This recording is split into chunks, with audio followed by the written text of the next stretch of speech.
Good evening, students. Good evening. Good evening, sir. Good evening, sir. Good evening. Good evening.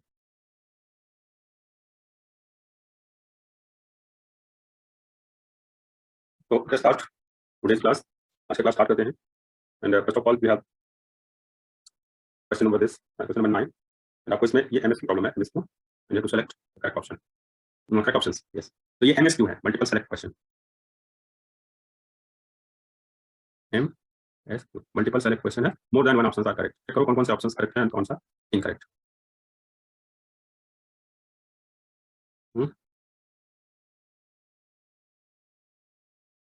Structure. Coordination number. Simple cubic. क्या होता है coordination number? Sir, I think option first and fourth are true. Simple cubic में क्या होता है coordination number 6, body centre cubic में 8, face centre cubic में 12, hexagonal close pack में भी 12. Coordination number means number of nearest neighbours. Diamond cubic में 4. ये टेबल याद रखेंगे. जो कितने स्ट्रक्चर्स हमने डिस्कस किया है उनका सबका डिस्कशन है. एक सिंपल हेक्सागोनल को छोड़ दिया बिकॉज़ में ए और सी के रेशियो पर डिपेंडेंसी होती है कि 6 आएगा या 8 आएगा. 6 और 8. अब देखिए इसको स्टेबल पॉइंट आंसर बताइए कौन कौन से करेक्ट ऑप्शंस हैं. C and D. मिलेगा. ठीक है, नेगेटिव मार्किंग ले लेना. एंड बार बार सी नहीं बोल रहे हैं एक बार भी. सारे ऑप्शन जब तक एग्जैक्ट मैच नहीं होंगे तब तक नेगेटिव मार्किंग का ही चांस रहेगा. चाहे आप एडी बोलो, ए और सी बोलो, एक ऑप्शन छोड़ दिया मींस गलत. पार्शियली करेक्ट नहीं मिलता मार्क्स. ठीक है, नेगेटिव मार्किंग कई बार एमसीक्यू क्वेश्चंस में नहीं भी रहती. लेकिन फिर भी फुल्ली कंसंट्रेट होकर के स्टेटमेंट्स को देखना है. स्ट्रक्चर्स का कंपैरिजन बहुत जरूरी है.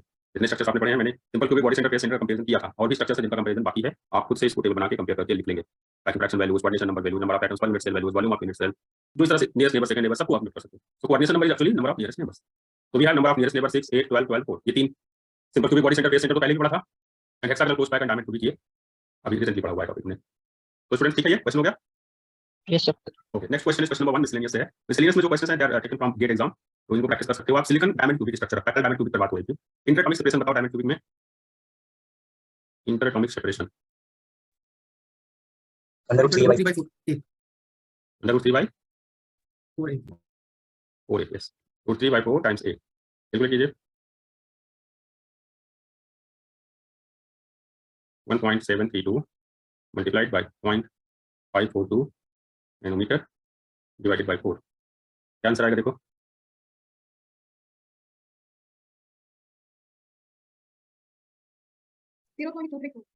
Option B. 234 0.234 nanometre.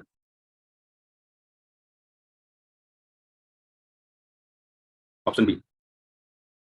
Okay, so let us discuss next topic. And next topic is actually हमने डिस्कस किया था लास्ट क्लास में डायमंड क्यूबिक. उससे ही मिलता जुलता एक स्ट्रक्चर है जिंक सल्फाइड. तो पहला हम लोग जिंक सल्फाइड डिस्कस कर लेते हैं. उसके बाद फिर कोई और टॉपिक करेंगे डिस्कस. ओके, सो दो क्वेश्चन सॉल्व करने के बाद नेक्स्ट पॉइंट है जिंक सल्फाइड. जैसा आपने देखा लास्ट क्लास में डायमंड क्यूबिक के अंदर कार्बन एटम्स के अवेलेबल. यहाँ क्या आइटम होगा, जिंक और सल्फर आयंस. जिंक और सल्फर आयंस मिलकर के टोटल जिंक सल्फाइड के यूनिट सेल में डिफरेंट पोजीशंस ऑक्यूपाई करेंगे. डिफरेंट पोजीशंस की ऑक्यूपाई करेंगे. ओके,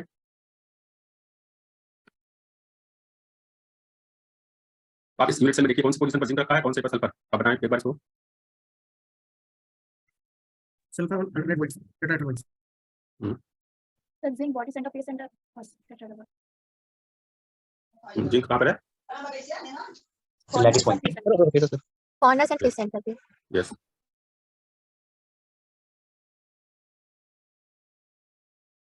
तो यहाँ पर हम लोग कह सकते हैं कि जो जिंक है, zinc 2 plus ion, this is making FCC lattice. मतलब एफसीसी लैटिस पॉइंट्स जहाँ पर होते हैं वहाँ जिंक आयन अवेलेबल है. Corner corner corner corner corner 8 corner पर जिंक है. And also at face centre, face centre, face centre, face centre, 6 face centres. Zinc occupy कर रहा है फेस सेंटर क्यूबिक लैटिस के जितने पॉइंट्स हैं सभी पॉइंट्स की पोजीशन को. और सल्फर ऑक्यूपाई करता है 4 अल्टरनेट टेट्राहेड्रल वाइट्स को. जैसे कल हमने बोला था कि जिंक और सल्फर जहाँ पर है वहाँ सब पर कार्बन एटम डायमंड बन गया. सभी पोजीशन जो टेट्राहेड्रल वाइट थी, कॉर्नर्स थी, फेस सेंटर, सब पर अगर कार्बन एटम रखोगे तो वो स्ट्रक्चर बनेगा डायमंड. और अभी क्या बन रहा है, ये बन रहा है जिंक सल्फाइड. जिंक को ऑक्यूपाई करा दिया हमने कॉर्नर और फेस सेंटर पर, और सल्फर को रख दिया हमने अल्टरनेट टेट्राहेड्रल वाइट्स पर. इस तरह से जिंक सल्फाइड स्ट्रक्चर बन जाता है. क्लियर. नेक्स्ट है एक पॉइंट है कि जिंक के कितने एटम्स होंगे, जिंक के कितने आयंस होंगे. तो आप जानते हैं एफसीसी लैटिस पॉइंट्स पर अगर फेस सेंटर पर है ये और कॉर्नर पर है तो कितना होगा, टोटल 4 होगा एक यूनिट सेल में, है ना. 3 फेस सेंटर पर हाफ हाफ हाफ हाफ करके 6 पॉइंट्स. 3 फेस सेंटर हो गया, 1 हो गया कॉर्नर का कंट्रीब्यूशन. 1 + 3 4. तो 4 एटम्स जिंक के हैं, या कह सकते हो 4 आयंस जिंक के अवेलेबल हैं यूनिट सेल के अंदर. 4 जिंक आयंस अवेलेबल. नेक्स्ट क्या है सल्फर. सल्फर तो आप देख रहे हैं टेट्राहेड्रल वाइट पर है, 4 है. अल्टरनेट टेट्राहेड्रल वाइट है तो टोटल 8 में से 4 ही ऑक्यूपाई हो रही है. 4 ले दिया. 4 फार्मूला के साथ जिंक सल्फाइड इन 1. एक्चुअली यहाँ पर क्रिस्टल के अंदर हम लोग मॉलिक्यूल्स वर्ड ज्यादा प्रेफर नहीं कर सकते बिकॉज़ यहाँ पर कोई जिंक सल्फर के साथ एक्जैक्ट मॉलिक्यूल नहीं बनाएगा, यहाँ बेसिस बनाता है। ठीक है, जिंक और सल्फर एक साथ मिक्स होकर के बेसिस बना रहे हैं, that basis is known as formula unit. जैसे हमने ये जिंक कोई सल्फर के साथ कर दिया, इसके साथ कर दिया, इसके साथ, इसके साथ, ओरिएंटेशन देखो इन बेसिस का सेम है ना, एक ओरिएंटेशन है। तो आप कह सकते हैं कि this zinc sulphide structure has lattice कौन सी है इसकी बताना, कौन सी लैटिस है जिंक सल्फाइड स्ट्रक्चर की? लैटिस क्या है? डायमंड लैटिस पूछ रहा हूं मैं। क्यूबिक में कितनी लैटिसेस हैं एक बार याद करो, क्यूबिक में कितनी लैटिसेस हैं? एफसीसी लैटिस में आएगा। Yes, this is FCC lattice. There are total 3 lattices in cubic simples, cubic structures, and 3 में से FCC lattice पर आ रहा है। FCC lattice में कितने पॉइंट्स होते हैं? FCC lattice में कितने पॉइंट्स होते हैं? 4. 4. There are 4 lattice points. Yes, there are 4 lattice points. So at each lattice point, we will have 2 atom bases. अब आपका 2 atom bases है तो इसको डायग्राम yes, that हम किए 2 atom bases, 1 atom of zinc and another of sulfur. एक zinc और एक सल्फर एटम बेसिस बनाएंगे, 2 atom bases, and that will be occupied at each lattice point of FCC lattice. FCC lattice के सभी lattice points पर ये 2 atoms का basis zinc और सल्फर ऑक्युपाई कर जाएगा उन lattice points को। आप देख रहे हैं इस इमेज में कि जो जिंक है वो कहां पर अवेलेबल है? जिंक ऑक्युपाइज lattice point को ऑक्युपाई कर लिया। यस, जिंक ऑक्युपाई करता है lattice point को, सल्फर किसको ऑक्युपाई करता है? इंटरस्टिशियल स्पेसेस को। √3a/4 डिस्टेंस पर बॉडी डायगोनल के लॉन्ग चले तो यस टेट्राहेड्रल वाइट पर सल्फर है। तो सल्फर जिस ओरिएंटेशन में दिख रहा है, जिंक के साथ सल्फर का ओरिएंटेशन देखो, सबका साइड जैसा है ना, एक जैसा ओरिएंटेशन है। तो आप देखेंगे कि अलोंग द बॉडी डायगोनल, अगर जिंक से हम एक बॉडी डायगोनल ड्रॉ करें तो बॉडी डायगोनल के अलोंग √3a/4 डिस्टेंस पर सल्फर की लोकेशन। ठीक है, तो एक वेक्टर ड्रॉ कर सकते हो, that vector has 1 point zinc which is at origin, एक पॉइंट ओरिजिन हो जाएगा, दूसरा हो जाएगा सल्फर, सल्फर का पॉइंट क्या हो जाएगा a/4 a/4 तभी तो डिस्टेंस √3a/4 होगी। देखो एक जिंक की हो गई, एक sulphur, zinc occupies origin and sulphur occupies a/4 ठीक है, आप इसको ओरिजिन लोगे, इसका पता चलेगा कि इसका कोऑर्डिनेट a/4 है। इसको ओरिजिन लोगे 0 0 0, इसका होगा a/4, इसको ओरिजिन लोगे, इसको ओरिजिन लोगे, किसी को भी ओरिजिन ले सकते हो। अब आप कहोगे कि अदर एटम्स का जो बेसिस है वो नहीं दिख रहा है, तो मैं ये बोलूंगा कि उनके बेसिस एटम्स यूनिट सेल से बाहर है। ठीक है, उनके बेसिस एटम्स यूनिट सेल से बाहर है, इसलिए दिखाई नहीं दे रहा आपको। जिसका दिख रहा है उसको बना दिया हमने इमेज में। ठीक है, कोई पॉइंट इसमें डाउट है तो बताओ। There is diatomic basis, there is FCC lattice and this structure is zinc sulphide. Zinc के 4 एटम्स हैं, सल्फर के 4 एटम्स हैं, 4 ही लैटिस पॉइंट होते हैं, एक लैटिस पॉइंट पर एक जिंक और एक सल्फर, दोनों एक साथ रखना पड़ेगा। ठीक है, क्योंकि नंबर ऑफ एटम्स डबल है, जिंक भी है सल्फर भी है, तो जिंक और सल्फर टोटल मिला करके हम लोग एक लैटिस पॉइंट पर रख लेंगे। क्लियर? अभी कुछ डाउट है इसमें तो बताओ। तो this is diatomic basis FCC lattice, ध्यान रखना जिंक सल्फाइड के लिए। जहां मॉलिक्यूल बोलते हैं वहां पर फार्मूला यूनिट प्रेफर करते हैं स्टेट में। सर यहाँ पे वाइस वर्सा लिखा है, तो मतलब ये है कि जो सल्फर है वो लैटिस पॉइंट पे भी हो सकता है, जिंक इंटरस्टिशियल साइड पे। अपोजिट कर दोगे तो भी स्ट्रक्चर के कोई अंतर नहीं पड़ेगा। अगर जिंक और सल्फर एक्सचेंज कर देते हो, कहते हो कि सल्फर के सेंटर के कॉर्नर पॉइंट पर है और जिंक जो है वो टेट्राहेड्रल पर है, तो इनके नंबर्स में कोई फर्क पड़ेगा क्या? नो सर, 4 and 4 तभी 4 and 4 लिया जाएगा है ना, 4 and 4 तभी आएगा।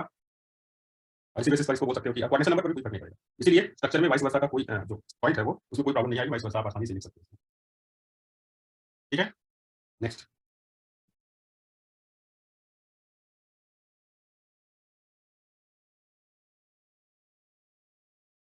ठीक है, नेक्स्ट में क्या है? Shortest distance between this positive and negative ion.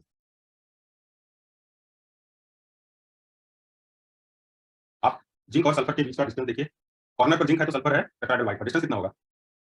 √3a/4, क्योंकि वही तो क्वार्टर लेंथ थी ना, क्वार्टर ऑफ बॉडी डायगोनल। तो shortest distance between zinc and sulphur ions is equal to actually √3a/4। ये पिछले में भी मैंने 2 लिखा था, यहाँ पर r+ + r- बीच में प्लस साइन मिस हो गया है, this is plus sign. Okay, तो r+ + r- is equal to √3a/4। This is the distance between positive and negative ions, zinc and sulphur ions. अब आप देखिए कि नियरेस्ट नेबर्स कितने हैं। जिंक के नियरेस्ट नेबर्स 4 सल्फर आयंस है और सल्फर के लिए 4 जिंक आयंस है। वैसे ही जैसे लास्ट क्लास में लोग कार्बन के लिए पढ़ रहे थे कि कार्बन के 4 नियरेस्ट नेबर्स हैं। ठीक है, तो ओनली नियरेस्ट नेबर से काम नहीं चलता, आप कहते हो सेकंड नेबर, तो आप बता सकते हो कि नियरेस्ट नेबर चलो 4 हो गया। आप देख भी सकते हो, कोई भी एक सल्फर चूज कर लो, ये सल्फर मान लो ले लिया, एक जिंक यहाँ मिलेगा, दूसरा जिंक यहाँ मिलेगा, तीसरा यहाँ, चौथा यहाँ। सल्फर के लिए 4 जिंक एटम्स मिल रहे हैं नियरेस्ट नेबर्स, एक कॉर्नर पर 3 सेंटर पर। अब जिंक के लिए सल्फर भी नियरेस्ट नेबर में होगा, जिंक कोई चूज करो, कॉर्नर या सेंटर, कहाँ का चूज करोगे? कोई एक जिंक चूज करो, नियरेस्ट नेबर्स का देखना चाहते हैं वो। सर फेस सेंटर का, फेस सेंटर वाला चूज करोगे। चलो चलो देख लेते हैं हम लोग। एक मान लो ये फेस सेंटर वाला जिंक आपने चूज कर लिया, कितने नियरेस्ट नेबर होंगे इसके? 4 यस, इसका एक तो ये हो गया, एक ही हो गया, 2 हो गए। और मैं इसके नीचे भी एक यूनिट सेल होगा, है ना, और उसमें 2 एटम्स सेम, जैसे इसके 2 नेबर्स ये दिख रहे हैं, सेम ऐसे तो रिपीट होगा ना। जैसे ये तो ऊपर वाले जिंक के लिए है, ऊपर वाले जिंक के सेंटर, ऐसा तो के सेंटर यहाँ ये हो जाएगा ना ऊपर का, नीचे वाले यूनिट सेल के लिए, नीचे वाले यूनिट सेल के लिए ये जिंक अपर फेस सेंटर है, और इसके भी 2 सल्फर आयंस इस तरह से टेट्राहेड्रल वाले ऐसे ही अवेलेबल रहेंगे, जैसे ऊपर के प्लेन के साथ आप नीचे यूनिट सेल के सल्फर्स देख रहे हो। पूरा समझ आ गया? Yes sir. रिपीट होने की वजह से ऐसा हो जाता है। सर कोऑर्डिनेट कितना है? कॉर्नर कितने यूनिट सेल में शेयर होगा ये बताओ? कॉर्नर कितने unit cell? 8। Corner is shared by 8 unit cell. अब बताओ आंखों में 8 बॉडी डायगोनल जाएगा? आंखों में 8 बॉडी डायगोनल कॉर्नर से जाएगा कि नहीं जाएगा? जाएगा। अब आंखों में 8 टेट्राहेड्रल वाइट होंगे बॉडी डायगोनल के लेंथ अलोंग अगर चलोगे तो कॉर्नर से √3a/4 डिस्टेंस पर 8 टेट्राहेड्रल वाइट मिला, यस सर, मिलेगा सर। तो नियरेस्ट नेबर 8 तो नहीं होगा ना, 4 होगा। क्यों होगा? क्योंकि अल्टरनेट टेट्राहेड्रल वाइट्स ऑक्युपाइड होंगे और इसलिए वही अल्टरनेट टेट्राहेड्रल वाइट्स ही नियरेस्ट नेबर है। 8 नहीं होंगे, 4 होंगे। ठीक है, बात क्लियर हुई?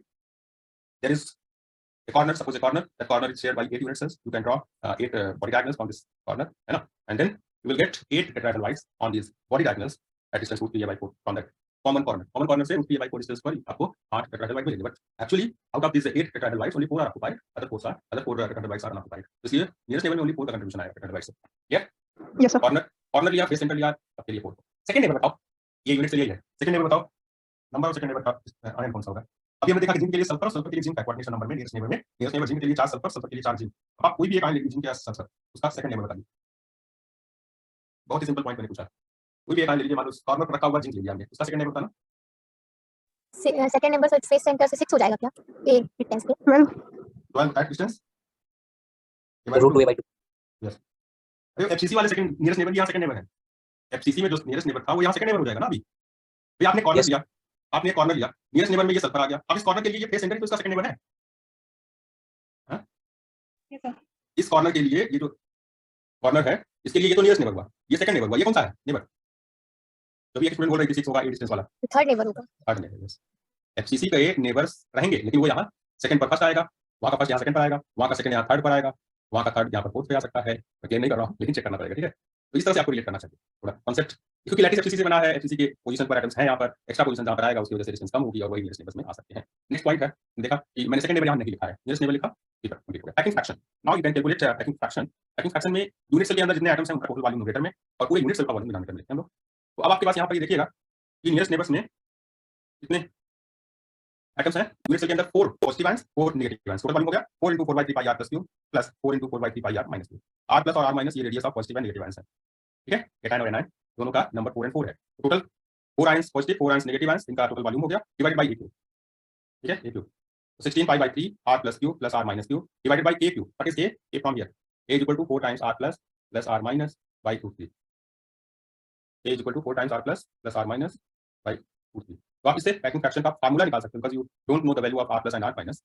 तो r प्लस r माइनस की वैल्यू न्यूमेरिकल वैल्यू तो पता नहीं है, ना ही कोई r प्लस r माइनस का रिलेशन पता है. So we will have only packing fraction in a formula, not exactly numerical term नहीं पता होगा. ठीक है, ओनली न्यूमेरिकल फार्मूला. एक फार्मूला बना सकते हो कि कभी कैलकुलेट करना पड़े r प्लस r माइनस देकर, तो आप इसको कैलकुलेट कर सकते हो. देखो यहाँ तक कोई डाउट है? तो पैकिंग फ्रैक्शन की वैल्यू यहाँ इस तरह से आ रही है जो हमने लिखा है. इसको थोड़ा और सिंप्लीफाई कर सकते हो. नीचे डिनोमिनेटर में क्यूब है, 4 × 4 × 4 64, रूट 3 टाइम्स होगा तो 3 रूट. यहाँ से आ जाएगा इस तरह. Packing fraction will be equal to root 3/4 into r plus q plus r minus q divided by r plus r minus 4. Packing fraction check करने का एक सिंपल तरीका ये है कि अगर मान लो इन केस मैं जिंक सल्फाइड के पैकिंग फ्रैक्शन में पॉजिटिव और नेगेटिव आयन का रेडियस सेम कर दूं, तो मुझे डायमंड क्यूबिक पैकिंग फ्रैक्शन मिल जाएगा. मतलब यहाँ पे मैं कहना चाह रहा हूँ कि अगर मान लो पॉजिटिव नेगेटिव दोनों आयंस की रेडियस इक्वल हो जाती है r प्लस r माइनस, तो ये equation √3 pi/16 diamond cubic structure का पैकिंग फ्रैक्शन दे देगा. ये आप चेक कर सकते हो. और आपने एक्चुअली डायमंड क्यूबिक में ही ये पॉजिटिव नेगेटिव आयंस पुट करके बनाया है, तो आपको ये श्योरली मिल जाएगा वही आंसर जो मैं बोल रहा हूँ कि पॉजिटिव नेगेटिव आयंस का रेडियस सेम होगा तो packing fraction of diamond cubic structure मिल जाएगा. Here we have examples and type of packing में ये लूज पैक है. Zinc blende structure, gallium arsenide, indium antimony वगैरह से रिलेटेड जो भी बनता है, gallium arsenide, gallium phosphide, indium antimony, indium phosphide वगैरह, CDS CuCl, ये सभी स्ट्रक्चर्स जिंक सल्फाइड स्ट्रक्चर में लाई करेंगे. Zinc blende structure type zinc का स्ट्रक्चर होगा. ठीक है, ये नोट कर लीजिए आप लोग. ओके स्टूडेंट्स, ये नोट कर लीजिए आप. Packing fraction, nearest neighbour, second neighbour, r plus r minus के सबका रिलेशन हमने यहाँ पर एक्सप्लेन किया है.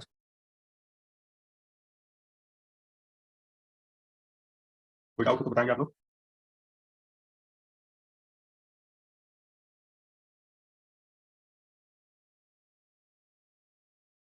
Yes, sir. Done. Done. Okay, तो नाउ वी हैव अंदर एक पॉइंट है कि जो जिंक सल्फाइड है उसका दो स्ट्रक्चर होता है, दो टाइप का. एक तो आपने जिंक ब्लेंड पढ़ा, एक तो जिंक ब्लेंड है, दूसरा है वुडजाइट स्ट्रक्चर. जो वुडजाइट है वो HCP से डिराइव होता है. देखो दो टाइप के क्लोज पैक स्ट्रक्चर है, दो टाइप के. एक क्लोज पैक स्ट्रक्चर है फेस सेंटर क्यूबिक स्ट्रक्चर, दूसरा है hexagonal close pack. Hexagonal close pack तो क्लोज पैक है ना, तो क्लोज पैकिंग में ही जिंक ब्लेंड आएगा. इसकी लैटिस में हमें जो मिलेगा वो होगा FCC या फिर हेक्सागोनल क्लोज पैक. तो आप जिंक ब्लेंड के थ्रू भी इसको पढ़ सकते हैं. उस स्ट्रक्चर का नाम होगा वुडजाइट, WURTZIT, वुडजाइट. ठीक है, ये वुडजाइट स्ट्रक्चर जो है ये जिंक सल्फाइड का मिनरल नेम कह सकते हो आप, मिनरल के नाम पर है. जो अभी पढ़ा है वो जिंक ब्लेंड का. क्लियर? तो जिंक ब्लेंड, वुडजाइट, ये दो टाइप के स्ट्रक्चर्स हैं. एक FCC से डिराइव होता है और एक हेक्सागोनल क्लोज पैक से. ये पॉइंट नोट कर लेंगे, कभी कोई इंटरव्यूज वगैरह में आपसे पूछे ताकि आप ये बता सकें कि जिंक सल्फाइड के दो टाइप के स्ट्रक्चर्स पॉसिबल हैं. First one is zinc blende and another one is wurtzite. Okay, ये यहाँ से ये पॉइंट नोट करेगा. हमने अभी तक जिंक ब्लेंड स्ट्रक्चर पर डिस्कशन किया, जिंक सल्फाइड पर डिस्कस किया. जिंक सल्फाइड भी एक तरह का सेमीकंडक्टर होता है. सुना है सेमीकंडक्टर में कभी नाम जिंक सल्फाइड का? जिंक सल्फाइड क्या सेमीकंडक्टर है ये? ओके, ये भी एक सेमीकंडक्टर Yes, बन sir. जाता है. Okay, sir. यस. सर ये जिंक ब्लेंड और ये वुडजाइट, ये जो दोनों स्ट्रक्चर है इसमें सर एटॉमिक पोजीशन सेम रहेगी दोनों में? कैसे सेम रहेगी स्ट्रक्चर? वो हेक्सागन से बनता है, ये क्यूबिक से बनता है. तो सर तो इनके सर वो एटॉमिक पोजीशन के कोऑर्डिनेशन भी चेंज होंगे क्या? नहीं कोऑर्डिनेशन सेम रहेगा, कोऑर्डिनेशन दोनों में सेम रहेगा 4 and 4, ठीक है 4 and 4 ही रहेगा। बोलिए स्ट्रक्चर में वो हेक्सागन क्लोज पैक जैसा बनेगा और ये डायमंड क्यूब जैसा बनता है, ठीक है ये क्यूब जैसा बनता है वो हेक्सागन जैसा बनता है। जस्ट नाम जानना है, आपके कोर्स में नहीं है कि अभी आपसे पूछे लगेगा इंटरव्यूज वगैरह में कभी कोई पूछ ले। Next structure is rock salt, sodium chloride rock salt structure, clear? इसको देखें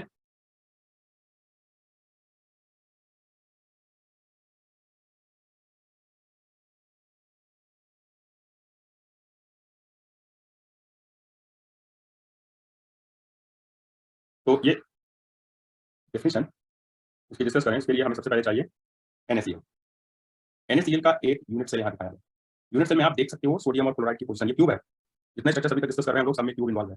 तो क्यूबिक यूनिट सेल में ग्रीन कलर के एटम्स को हम लोग क्लोरीन बोल रहे हैं एंड जो व्हाइट कलर है that is sodium Na+। Chlorine कौन कौन सी पोजीशन ऑक्यूपाई कर रहा है, देखिए यूनिट सेल लेके बताइए क्लोरीन कहाँ है, 8 सेकंड लैटिस पॉइंट्स। कॉर्नर है सेंटर। तो क्लोरीन आयंस जो है वो फॉर्म कर रहे हैं FCC लैटिस, मतलब FCC लैटिस पॉइंट पर क्लोरीन आयन अवेलेबल है। सोडियम आयन ऑक्यूपाई कर रहा है एज सेंटर और बॉडी सेंटर। देखिए जो एज सेंटर है और बॉडी सेंटर है वो सोडियम है कि नहीं, सोडियम आयन बॉडी सेंटर और एज सेंटर दोनों को ऑक्यूपाई कर रहा है। उसमें मैंने बॉडी सेंटर पर कलर थोड़ा चेंज कर दिया। Corner and body centre they are actually edge centre and body centre they are actually name, their name is octahedral site, they are collectively known as, एक साथ कॉमन नेम अगर बात करें तो कलेक्टिव नेम एज सेंटर और body centre का क्या हो जाएगा, ऑक्टेट्राइड लाइट, ठीक है? या वाइस वर्सा भी करेक्ट है। सोडियम और क्लोराइड का स्ट्रक्चर है, सोडियम ऑक्यूपाई कर रहा है बॉडी सेंटर, एज सेंटर और बॉडी सेंटर, और एज सेंटर बॉडी सेंटर को एक साथ अगर हम देखना चाहें तो हम लोग इसको बोलते हैं ऑक्टाहेड्रल लाइट, टेट्रा नहीं ऑक्टा, इसलिए में टेट्रा था यहाँ ऑक्टा है, टेट्रा ऑक्टा दो तरह के लाइट्स हैं।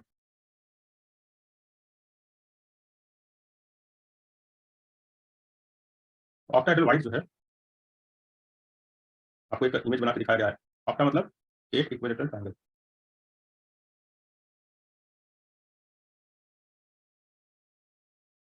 तो आप देखिए सारे फेस सेंटर्स को ज्वाइन कीजिए, देखिए ऑक्टाहेड्रॉन बनता है कि नहीं बनता।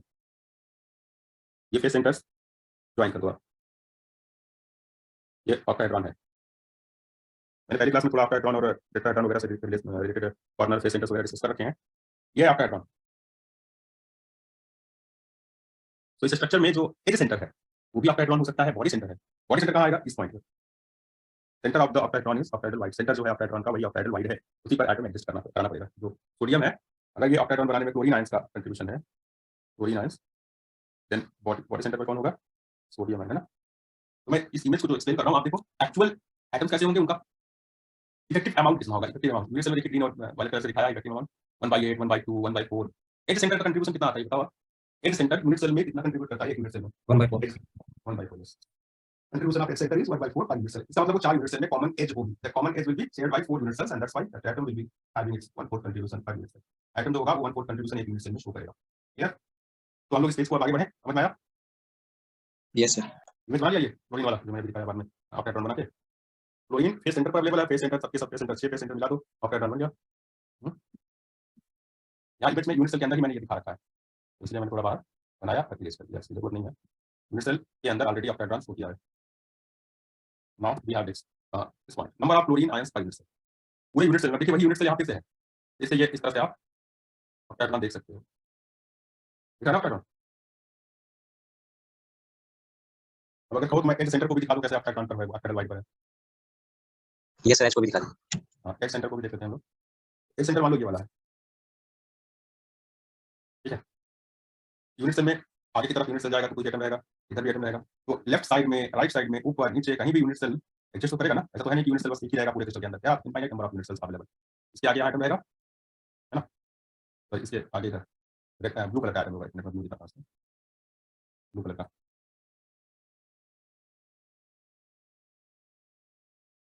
तो दिस इज वन एटम, यहाँ पर भी है एटम, और इन ब्लू कलर के एटम्स को ज्वाइन कर दो, 1 पॉइंट 2 पॉइंट 3 4 इस तरह से मिल जाएगा। जो रेड कलर का आइटम होगा that will be available at centre and that is actually octahedral light. इस तरह से आप अगर पॉइंट्स को ज्वाइन करोगे तो आपको समझ में आ जाएगा कैसे ऑक्टाहेड्रल लाइट हुआ है, क्लियर?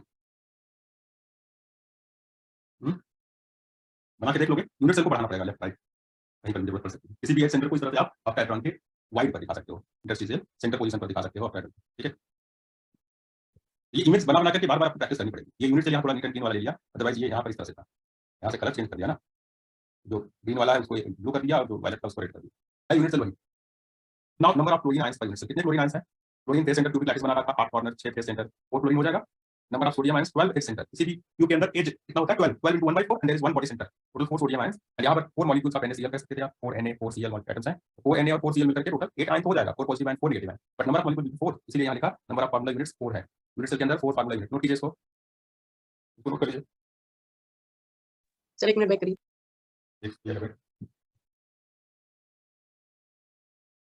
Sir next. सर हो गया ये। नोट कीजिए इसको।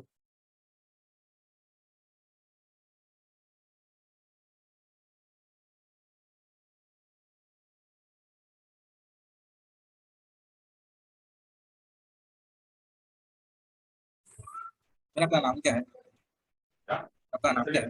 डाउट है आपका? नहीं डाउट नहीं है, मेरा दूसरा क्लास में आपका नाम नहीं मालूम, कुछ काम नाम की जरूरत नहीं है, सॉरी बस याद रखो जो अच्छा सर आइडेंटिटी में आ रहा है ना, नेम में आ रहा होगा वो याद रखो, सफिशिएंट है। रिक्वायरमेंट होगी तो हो गया। जो भी डाउट्स होंगे प्रॉब्लम्स होंगी उसके लिए मैनेजमेंट से आपको मेरा वो सब कुछ डिटेल मिल जाएगा, तो ठीक है। वेबसाइट में आएगा बोले थे आपने नोट्स, मुझे तो कल नहीं कल के जो पढ़ा है ना कल वाले नहीं दिखे, अब पहले के लिखे होंगे पहले के नहीं, एक ही लिखा था 8 पेज का आईटी जैन में, 8 पेज का था वो पीडीएफ। सब कुछ इसी में अपलोडेड होता है, पर डे का पर डे अपलोड हो जाता है, वेबसाइट कभी में होता है। वेबसाइट में कहाँ है भाई? जूम में ऐप में होगा, कोई ऐप का लिंक मिलता है आपको, कौन सा लॉगिन पासवर्ड। अब ये स्टूडेंट से पूछ लीजिए, मैं भी स्टूडेंट तो हूं नहीं कि मुझे ऐप मिला है और मैं लॉगिन करके पहले क्लास अटेंड करता हूंगा। वेबसाइट में तो नहीं मिला मेरे को, पर आप रिसेप्शन से कॉल करके क्यों नहीं पूछ लेते? वो लोग भी बता नहीं पाए थे कल, वो बोले नहीं, मतलब- स्टडी मटेरियल जो आएगा वो घर पे होगा बोला डिलीवर, और उसके बारे में नहीं पता पाए, जो ऑनलाइन पीडीएफ आता है। कैरियर नंबर से एप्लीकेशन पर मिलेगा, प्ले स्टोर से डाउनलोड कर लो, तो वहां से लॉगिन कर लेना, आईडी लैपटॉप में चलाना है तो वहां से डाउनलोड कर लो यार। प्ले स्टोर से ही, लैपटॉप में प्ले स्टोर से ही। अरे इसके लिए प्रॉपर चैनल के थ्रू जाइए, स्टूडेंट से पूछिएगा, स्टूडेंट तो बता ही दे रहा है, लेकिन एटलीस्ट आप मैनेजमेंट से एक बार बात कीजिए ना इसके लिए। आपको लॉगिन पासवर्ड स्टूडेंट तो कोई नहीं देगा ना, मिलेगा तो वहीं से। लॉगिन पासवर्ड भी नहीं मिला ना, हाँ तो उसको मांगिए आप, उसके बाद आप ऐप में जाके लॉगिन करने पर आपको लेक्चर मिलेगा। आप सोच रहे हैं कि वेबसाइट पर जाके फ्री लेक्चर मिलेगा, तो फ्री लेक्चर नहीं प्रोवाइड करते, हां ठीक है। वेबसाइट में तो कोई भी जो दिखेगा 7-8 लेक्चर 7-8 स्लाइड या 10 स्लाइड का, वो आपका फ्री ऑफ कॉस्ट वाला हो सकता है, हां ठीक है। और आपको अगर सब्सक्रिप्शन लिया हुआ है तो आपको ऐप में जाकर अपना लॉगिन आईडी डाल के पासवर्ड डाल के वो सारा अपडेट होता रहता है, ठीक है। हर क्लास के बाद अपडेट होता है, तो 2-4 घंटे 6 घंटे भी लग सकते हैं कई बार अपडेट होने में, डिपेंडिंग ऑन की ज्यादा क्लासेस उसी समय पर है तो थोड़ा टाइम टेकिंग हो जाता है। तो नेक्स्ट देखते हैं shortest distance between sodium and chloride ion. आप यहाँ पर एक बात नोटिस कीजिए कि जो सोडियम आयन है वो है कॉर्नर पर, सॉरी एज सेंटर पर सोडियम है और क्लोरीन कहाँ पर है? कॉर्नर पर। डिस्टेंस क्या है इन दोनों के बीच में? A/2 is the distance between corner and edge centre ions. इन दोनों आयंस के बीच का डिस्टेंस है A/2। अब अगर ये A/2 डिस्टेंस है तो शॉर्टेस्ट डिस्टेंस भी तो यही है, नियरेस्ट नेबर डिस्टेंस भी यही है, शॉर्टेस्ट और नियरेस्ट नेबर डिस्टेंस यही है। अब कैलकुलेट करना है नंबर ऑफ नियरेस्ट नेबर्स, तो कितने नेबर्स होंगे? देखिए डिफरेंस चूज कर लीजिए, सोडियम आयन जो सेंटर पर है, अगर सोडियम का नियरेस्ट नेबर बताना है तो सोडियम जो बॉडी सेंटर पर है उसको चूज कीजिए, उसको as a reference atom assume कर लीजिए। नियरेस्ट नेबर देखिए इसका कितना है? 6 face centres and face centre पर है क्लोरीन, सोडियम के लिए क्लोरीन आयन हो जाएगा नियरेस्ट नेबर, नंबर उसका कितना है? 6, ओके। ऐसे ही क्लोरीन के लिए अगर बात करें तो क्लोरीन के लिए भी नियरेस्ट नेबर 6 होगा, क्लोरीन के लिए 6 सोडियम आयंस, 6 सोडियम आयंस होंगे। जैसे मान लो मैं इस क्लोरीन की बात करूं, इस क्लोरीन के लिए यहाँ एक सोडियम, यहाँ एक सोडियम, ऐसे एक नीचे एक इधर हो जाएगा, 1 2 3 4 5 और 6 हो जाएगा, यस सर। ठीक है। इसको नोट कर लीजिए, number of nearest neighbour, coordination number जिसको बोलते हैं, शॉर्टेस्ट डिस्टेंस दोनों।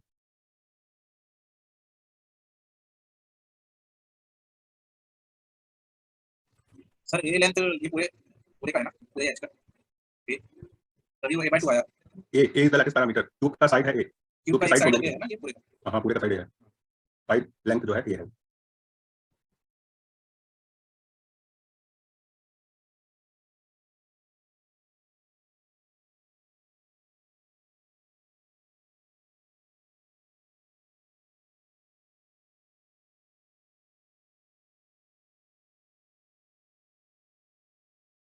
Okay sir.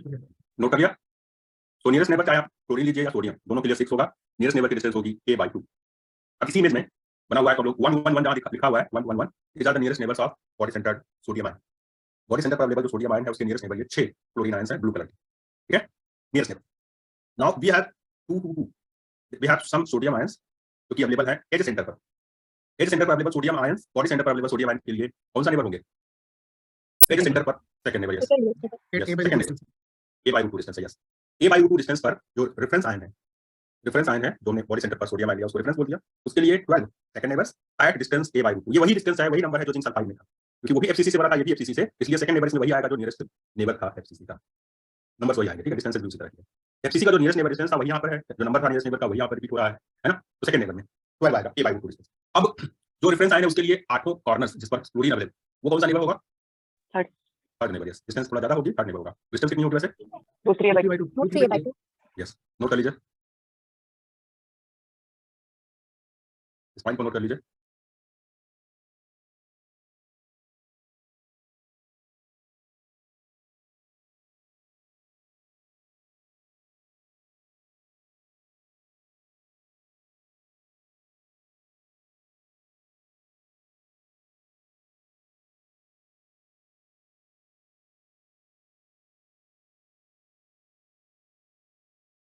Next is packing fraction. Packing fraction, there are 4 sodium ions. So volume of 4 sodium ions, 4 into 4 by 3 pi r plus q. 4 chlorine ions, 4 into 4 by 3 pi r minus q divided by a cube. And A is equal to, A by 2 is equal to r plus r minus, है ना? A हो जाएगा 2 times r plus r minus, है ना? तो 2 times r plus r minus इसका cube कर दिया डिनोमिनेटर में। तो पैकिंग फ्रैक्शन का फार्मूला आ जाएगा 2 pi by 3 r plus q plus r minus q divided by r plus r minus whole cube। तो ये पैकिंग फ्रैक्शन का फार्मूला भी आप लोग देख लेंगे। ये पैकिंग फ्रैक्शन हमारे NaCl क्यूबिक, NaCl जो रॉक सॉलिड स्ट्रक्चर है उसके लिए आ रहा है।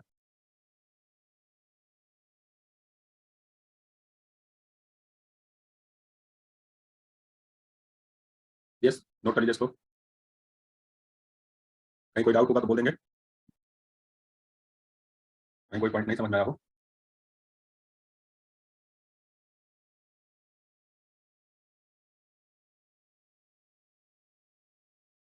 आप जितने भी स्ट्रक्चर्स देखेंगे, अगर उसमें 2 आयन इन्वॉल्व है, एक आयन के लिए नियरेस्ट नेबर 8 है या नियरेस्ट नेबर 6 है, तो दूसरे आयन के लिए भी आयन कहीं चेंज नहीं होगा। जो वैल्यू एक पॉजिटिव आयन के लिए होगी, nearest neighbour, second neighbour, third neighbour, वही नेगेटिव आयन के लिए एक्जैक्टली होल्ड करेगी। बस आयन चेंज हो सकते हैं, नेगेटिव के लिए पॉजिटिव, पॉजिटिव के लिए नेगेटिव हो सकता है, पॉजिटिव के लिए पॉजिटिव, नेगेटिव के लिए नेगेटिव हो सकता है। ये चेंजेस हो सकते हैं, but number of distances will be same. Note करने को बताया आप लोग। यस सर, हो गया। Done sir. Done sir.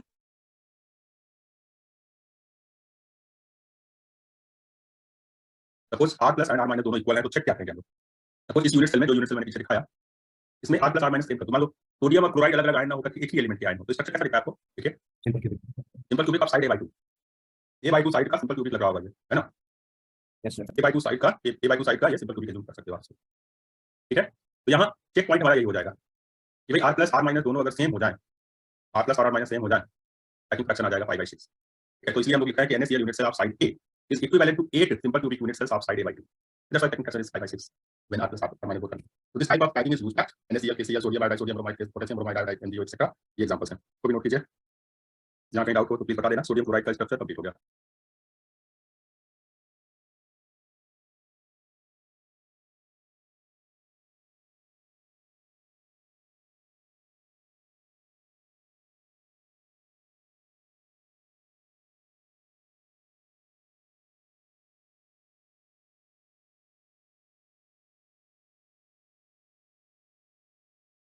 Sir. Sir.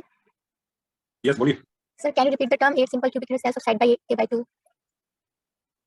Please see this unit cell. Here we have one unit cell of NaCl, one unit cell of NaCl, and there are 8 cubes of side A/2, 8 cubes of side A/2. In one unit cell of NaCl, we have 8 cubes of side A/2. Suppose blue and red colour के ions अलग अलग ना होकर same है, अगर मान लो blue और red अलग अलग आयन नहीं, सेम एलिमेंट के आयन एटम्स हैं, तो आप क्या करोगे? There are simple cubic unit cells Simple of cubic. side, yes, simple cubic of side A/2. Thank you, sir.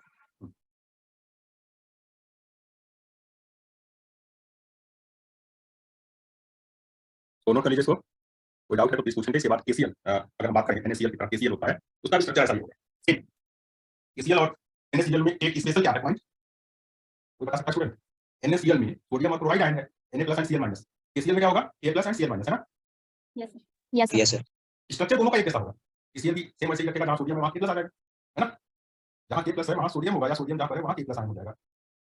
Sodium में कितने इलेक्ट्रॉन होते हैं? सोडियम प्लस आयन की बात करें और chloride minus ion, Cl minus ion की बात करें, कितने इलेक्ट्रॉन हैं? पॉजिटिव नेगेटिव आयन बनने के बाद सोडियम Na पॉजिटिव में 10 हो जाएंगे। Na प्लस क्लोरीन में क्लोरीन में 18 है, सर। ये तो अलग अलग है। जैसे ही मैं K प्लस की बात करूंगा, Cl माइनस की नंबर ऑफ इलेक्ट्रॉन बताओ। 18 दोनों में। 18। ध्यान दीजिए, जब सोडियम और क्लोराइड हमें दिखेगा तो हम कहेंगे कि दोनों के अंदर नंबर ऑफ इलेक्ट्रॉन अलग अलग है। अगर कोई मान लो जिसको आंख से ना दिखाई दे रहा हो और उसको सोडियम जैसा एक एटम दे दो, सोडियम जैसा एक एटम दे दो और बोले उसको पहचान के बताओ कौन सा एलिमेंट या कौन सा आयन है, कौन सा एटम है, कौन सा आयन है, क्या छुएगा? वो टच करेगा कि हाँ बार बार कुछ इलेक्ट्रॉन से जो कि मूव कर रहे हैं, फास्ट मूविंग इलेक्ट्रॉन का नंबर वो टच करके देखेगा और उसको पता चलेगा कि हाँ ये टोटल 10 नंबर में है, 10 नंबर ऑफ इलेक्ट्रॉन है। तो उसको तुरंत रियलाइज हो जाएगा ना कि 10 इलेक्ट्रॉन है यहाँ पे। हालांकि बहुत स्पीड से मूव कर रहे होंगे इलेक्ट्रॉन, उसको जस्ट हाथ लगा करके ऐसा नहीं है कि वो टच करेगा, टच करते तक निकल जाएगा, लेकिन फिर एक फील तो आ सकता है ना कि electron are moving in different orbits and number है। जब K प्लस और Cl माइनस पर वो ऐसे चेक करेगा तो क्या उसको अलग अलग फील होगा? आंख बंद है, पट्टी बंदी हुई है यहाँ पे। अब बताओ प्लास्टिक की तरह बैठा हुआ है कोई आदमी और उसको बोला गया कि भाई के प्लस ये एटम है और सीएल माइनस ये आयन है, के प्लस और सीएल माइनस में डिफरेंस बताओ, क्या बता सकता है वो? No sir. No sir. अब आपके अंधेरे में आपसे 8 लोग मिले, वो 8 लोग किस घर के थे, किस जगह के थे, किस गली में ले गए थे, किस जगह, कोई नहीं जानता, आपको पट्टी बांध के काम कर लेते हैं लोग कई बार। तो आपके पास यहाँ नोटिस करने वाली एक पॉइंट है, वो पॉइंट ये है कि जो ये Na+ और Cl- आयन देख रहे हो, अगर ये सोडियम और क्लोराइड ही है, अब एक्सरे इनको अलग अलग रिकॉग्नाइज करेगा। हम आप नहीं देखते, हमें किसी भी क्रिस्टल को देखना होता है एक्सरे के थ्रू देखना पड़ता है। जैसे हमारे हड्डी वड्डी चेक करना होता है तो एक्सरे पहले कराते हैं ना, शॉप में जाओ पैथोलॉजी में बोलता है पहले एक्सरे करा लीजिए। तो यहाँ भी हमें कोई भी मटेरियल मिलेगा तो उससे पहले बोला जाएगा कि पहले से एक्सरे करा लीजिए। एक्सरे से पता चलेगा कि रेगुलर अरेंजमेंट है या नहीं है, पीरियोडिसिटी है कि नहीं है, क्रिस्टल है कि एमॉर्फस है, ये वेरीफाई होता है। एक्सरे के नजर में sodium plus and chlorine minus ions both are different because they have different number of electrons. ठीक है, एक्सरे बीम की तरह आएगा, एक्सरे बीम की तरह आएगा, यहाँ बहुत सारे इलेक्ट्रॉन्स किसी एटम के बाहर चक्कर लगा रहे हैं, उसको लगेगा कि यार 10 इलेक्ट्रॉन, कहीं पर आएगा उसको 18 इलेक्ट्रॉन दिखेंगे। अब एक्सरे ने ऐसा नहीं है कि ना सबको पहचान रखा है कि हाँ तुम सोडियम हो, तुम क्लोराइड हो, तुम के प्लस हो, Cl माइनस हो। इसको तो बस यह है कि एक्सरे स्कैटर होगा तो जहाँ से स्कैटर होगा, जितने इलेक्ट्रॉन से स्कैटर होगा, स्कैटरिंग होगी वो इलेक्ट्रॉन्स का इसके ऊपर इसके एम्पलीट्यूड में कंट्रीब्यूशन जाएगा, है ना। जैसे आप मान लो कहीं रास्ते में जा रहे हो और आपको रास्ते में 10 जगह पर ब्रेकर लगा हुआ है, 15 ब्रेकर लगा हुआ है, उसका फीलिंग तो आ जाएगा ना आपके पास पे। आप उतनी जगह से डेविएट हो सकते हो, 10 जगह पर 10 पेड़ लगे हो, प्लांट्स लगे हो, या 10 जगह पर 10 गाड़ियां खड़ी हो, तो 10 को से स्कैटर होकर जाना पड़ेगा, नहीं जाना पड़ेगा। मान लो जाम लगा हुआ है, 20 व्हीकल्स है, 20 व्हीकल्स है या 30 है, या ट्रेन पूरी खड़ी है, तो आपको उससे स्कैटरिंग करके जाना पड़ेगा, स्कैटर होकर चाहे आप वापस यू टर्न करके चले आओ, या फिर आप उससे 180, 120, 130, 150 किसी वैल्यू पर डेविएट होकर निकल जाओ दूसरी गली में। हां, ये जो इलेक्ट्रॉन्स रास्ते में होंगे, एक्सरे के रास्ते में इलेक्ट्रॉन्स मिलेंगे, दिस इलेक्ट्रॉन्स आर एक्चुअली वो इलेक्ट्रॉन्स जो चार रिवॉल्व में पर्टिकुलर आयन आ रहे हैं, एटम में जो इलेक्ट्रॉन्स रिवॉल्व कर रहे हैं वही इलेक्ट्रॉन होंगे। आप किसी जगह पे जाओ, अगर किसी घर में अंदर घुसना चाहो तो 4 लोग गेट पर खड़े हैं, द्वारपाल, गेटकीपर, तो गेटकीपर क्या है? 2 लोग। तो अगर आपको जबरदस्ती घुसना है तो 2 लोगों से आपको भिड़ना पड़ेगा ना, और अगर वापस लौटना है तो 2 लोग वापस कर सकते हैं, आपको अंदर लेना है अंदर ले लेंगे। तो वही 2 या 4 लोग जो भी हैं बॉर्डर पर, जैसे बॉर्डर सिक्योरिटी फोर्स है, वैसे ही तो ये पॉजिटिव आयंस के अंदर इलेक्ट्रॉन्स भी है ना। एक्सरे आएगा, एक्सरे को स्कैटर करा देंगे, एक्सरे को बोलेंगे अंदर एंट्री नहीं है, क्यों एंट्री नहीं है एक्सरे की? एक्सरे की एनर्जी कम होती है, एक्सरे इतनी भी एनर्जी नहीं रखेगा कि वो पॉजिटिव आयन के अंदर न्यूक्लियस तक पहुंच सके। क्या एक्सरे न्यूक्लियस तक पहुंच सकता है? आप बताएं। वैसे मैंने पूछा क्या एक्सरे की इतनी जरूरत है, जरूरत मतलब इतनी एनर्जी है एक्सरे के पास कि वो न्यूक्लियस तक पहुंच सके? मेरे पास न्यूक्लियस फ्रीक्वेंसी रहेगी तो एनर्जी कम रहेगी, क्या बोल रहे हैं? फ्रीक्वेंसी भी कम रहेगी सर, एक्सरे रेज के पास तो एनर्जी कम रहेगी तो वो न्यूक्लियस तक नहीं पहुंच पाएगा। इनर सेल्स तक जा सकता है, के सेल तक जा सकता है, एल सेल तक जा सकता है, के एलिमेंट जो सेल्स होती है ना, सेल्स तक जा सकता है, इनर सेल तक। एक्सरे इतना पावरफुल है, but this x ray can not penetrate this nucleus, nucleus को पेनिट्रेट नहीं कर सकता, न्यूक्लियस के अंदर डायरेक्ट एंट्री नहीं कर सकता। न्यूक्लियस के बाहर जो आउटर सेल है ना, आउटर सेल का डायमीटर क्या हो सकता है? इनर सेल जो भी इनर आउटर जो भी है, के सेल का अगर मैं पूछूं के सेल का डायमीटर क्या हो सकता है या रेडियस क्या हो सकती है, और न्यूक्लियस की रेडियस बता बोला। मतलब मान लो मैं के सेल तक इलेक्ट्रॉन को थ्रो करने में सफल हो गया, तो के सेल तक भेजने के लिए वो क्या रेडियस तक होगा, और न्यूक्लियस से हां 10 to the power -15 किसका बता रहे हो आप? के सेल का रेडियस बता रहे हैं, लगभग में बताना है, आसपास कोई एक एग्जांपल याद हो तो उसको भी बोल सकते हो। न्यूक्लियस का रेडियस मैंने पूछा, तो न्यूक्लियस का रेडियस आप बोल रहे हो 10 to the power -15, 10 to the power -15, और एटॉमिक रेडियस अगर मान लो हाइड्रोजन एटम है तो so -10 या 12 यस -10 ही होगा, -12 मत जाओ। एटॉमिक मतलब इंग्लिश नाम, न्यूक्लियर मतलब फेम्टोमीटर। जो तो आप देख लीजिए कि के सेल तक भी पहुंच के ये न्यूक्लियस तक नहीं पहुंचा, न्यूक्लियस तक जाने के लिए इसके पास कितनी डिस्टेंस है, कहीं एंगस्ट्रॉम है और कहीं फेम्टोमीटर है। आप जान लीजिए न्यूक्लियस के सेंटर से इसको फेम्टोमीटर डिस्टेंस पर जाना था, लेकिन ये गया कहां तक? एंगस्ट्रॉम डिस्टेंस तक ही वापस आ गया। मतलब एक्जेक्टली न्यूक्लियस के सेंटर तक पहुंचने में इसकी इतनी एनर्जी नहीं है, एक्सरे नहीं जा सकता अंदर, गामा रे जा सकता है। अगर आपके पास गामा रे है, अल्फा बीटा गामा जो पढ़ा है आपने, गामा रे पेनिट्रेट करके न्यूक्लियस के अंदर तक जा सकता है। Gamma photons have sufficient amount of energy to penetrate the nucleus. या ऐसे इलेक्ट्रॉन भी पेनिट्रेट नहीं कर पाते, क्योंकि इलेक्ट्रॉन को पहले से ही हाइजेनबर्ग कंजर्वेटिव प्रिंसिपल में ये प्रोबेबिलिटी कैंसिल कर रखी थी, उसके एक्जिस्टेंस की प्रोबेबिलिटी में वहां जीरो दिखा रखी है ना। अनसर्टेनिटी प्रिंसिपल के अकॉर्डिंग आपने पढ़ा भी होगा, इलेक्ट्रॉन एग्जिस्ट नहीं करता न्यूक्लियस में, वैसे ही एक्सरे भी न्यूक्लियस को पेनिट्रेट नहीं करता। एक्सरे की एनर्जी है तो गामा रे की होगी तो आपको गामा रे का पेनिट्रेट। तो आपने ये सोडियम और क्लोराइड के नंबर्स नोट कर लिए, कैसे नोट किया? सोडियम सॉरी मैं सोडियम क्लोराइड कहां से आ गया वापस, हां कौन से पॉइंट पे चल रहे थे हम लोग? ये हो गया ना डिस्कशन। तो मैं आपको ये बता रहा था कि मैं आपको बता रहा था कि सोडियम क्लोराइड और पोटेशियम क्लोराइड में क्या अंतर होगा। सोडियम क्लोराइड के केस में उसको एक्सरे को ये यूनिट सेल एफसीसी ही दिखेगा, ये सेल क्यूबिक ही दिखेगा, है ना। सोडियम क्लोराइड के केस में एक्सरे को ये कैसा दिखेगा? एफसीसी। जब पोटेशियम क्लोराइड आएगा तो उसको क्या दिखेगा? क्योंकि पॉजिटिव आयन नेगेटिव आयन दोनों के पास 18 इलेक्ट्रॉन है और एक्सरे कंफ्यूज हो जाएगा कि ये अलग-अलग है, सेम है। उसको भी यस, उसको सिंपल क्यूबिक लगेगा। यस, यही पॉइंट आपको ध्यान देना है। एक्सरे को ये लगेगा कि पोटेशियम क्लोराइड सिंपल क्यूबिक जैसा है, लेकिन उसको NaCl लगेगा कि एफसीसी लैटिस जैसा है, डायटोमिक बेसिस वाला। ठीक है, ये बात समझ में आई सबको? यस थोड़ा और ट्राई करना समझने का बैठ के। इस पर एक क्वेश्चन, बहुत अच्छा क्वेश्चन 2017 के एग्जाम में आया था। नेक्स्ट स्ट्रक्चर है caesium chloride. Caesium and chloride दो टाइप के आयंस हैं। सीजियम क्लोराइड में caesium plus ion is occupied at corner and chlorine minus ions are occupied at corners. Here we have cubic unit cell. Cubic unit cell है जिसके corners पर chlorine है और जिसके बॉडी सेंटर पर caesium है। Okay, caesium और chloride मिला के ये यूनिट सेल बना हुआ है।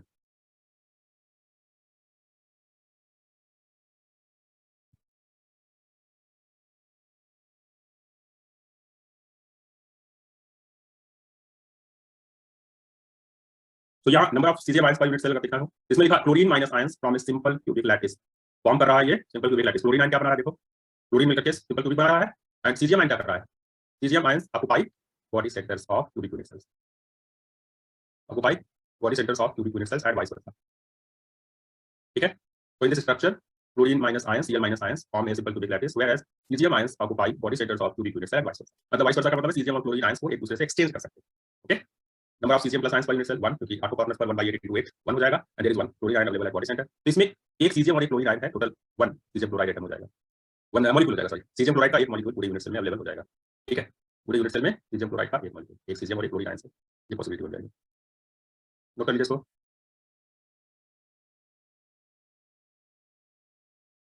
सर यस सर मैं पूछा था सर, ये जैसे क्लोराइड के लिए ये 0 कोऑर्डिनेट लिखे हुए हैं और सीजियम के लिए 1/2 ये लिखे हुए हैं, सर ये कैसे हुआ? कोऑर्डिनेट है, ओरिजिन पर एक को लिया है बॉडी सेंटर पर, जब साइड ऑफ क्यूब है ए, साइड ऑफ क्यूब ए होगा तो बॉडी सेंटर का कोऑर्डिनेट होगा a/2 अच्छा उसमें ए हटा दिया।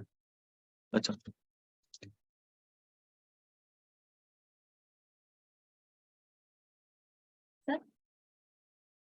यस सर रेफरेंस बोलिए। सीजियम हो सकता है, रेफरेंस एटम, किसको रेफरेंस एटम सीजियम। कोई भी ले लो, उसमें डिफरेंस में कोई प्रॉब्लम नहीं है। किसी भी आयन को जब आप सीजियम को रेफरेंस लेंगे तो उसके लिए नियरेस्ट नेबर कैलकुलेट करेंगे, जब क्लोरीन रेफरेंस लेंगे तो क्लोरीन को क्लोरीन का नेबर बताएंगे। रेफरेंस तो दोनों को लेना पड़ेगा, दोनों का नेबर अलग-अलग है, देखना हमें नंबर भले ही सेम आए but ions will be different. Caesium के लिए क्लोरीन, क्लोरीन के लिए सीजियम आयन होगा नेबर। ओके रेफरेंस में आप कोई भी लीजिए, दोनों का अलग-अलग बनाना पड़ेगा। जैसे अब यहाँ पर number of caesium, number of chlorine ion बताया, अगले केस पर मुझे नेबर बताना होगा तो जिसकी नेबर बताओ उसको तो रेफरेंस जो करना पड़ेगा ना।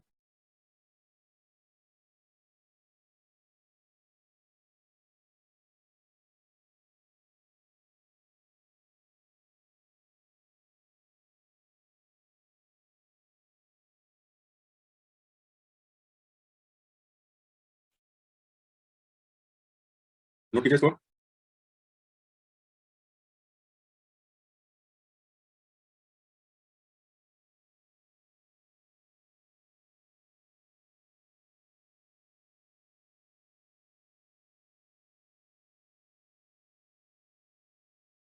हो गया सर। हो गया। तो नेक्स्ट है नंबर ऑफ नियरेस्ट नेबर। अगर सीजियम आयन की बात करो तो उसके नेबर्स कितने होंगे, 8। डिस्टेंस क्या होगी, √3a/2 बॉडी डायमीटर का हाफ वैल्यू। और अगर कॉर्नर पर क्लोरीन है उसको रेफरेंस लोगे तो उसके लिए 8 यूनिट सेल्स हैं, इनमें जिनमें वो कॉमन कॉर्नर है क्लोरीन, तो क्लोरीन से जाने वाले 8 बॉडी डायमीटर होंगे, 8 बॉडी डायमीटर पर बॉडी सेंटर होगा सीजियम आयन। ठीक है, तो क्लोरीन के लिए भी 8 सीजियम आयन होंगे और सीजियम के लिए 8 क्लोरीन आयन डिस्टेंस होंगे। तो शॉर्टेस्ट डिस्टेंस यहाँ है, एक शॉर्टेस्ट डिस्टेंस हो गया, एक हो गया नंबर ऑफ नियरेस्ट नेबर्स, दोनों नोट कीजिए। डिफरेंस आयन आप सीजियम को लीजिए, क्लोरीन को लीजिए, दोनों से आप 8 आयंस लिखोगे।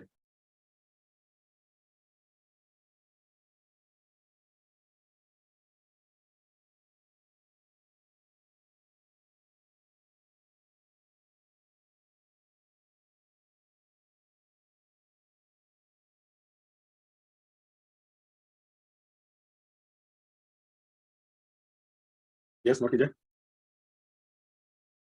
R plus R minus is equal to shortest distance, और जो कि बॉडी डायमीटर का हाफ है। क्लोरीन के लिए 8 सीजियम, सीजियम के लिए 8 क्लोरीन। सेकंड नेबर में सीजियम के लिए सीजियम होगा और क्लोरीन के लिए क्लोरीन। सेकंड नेबर में 6 सर? 6 दोनों। यस बताएं। सर ये number of nearest neighbours of Cl negative √3a/4 distance पे होंगे सर, या √3a/2? बाय 2 पर मिस्टेक है यस सर। डिस्टेंस दोनों के लिए सेम होता है, नंबर भी सेम होता है, बस आयंस अपोजिट हो जाते हैं।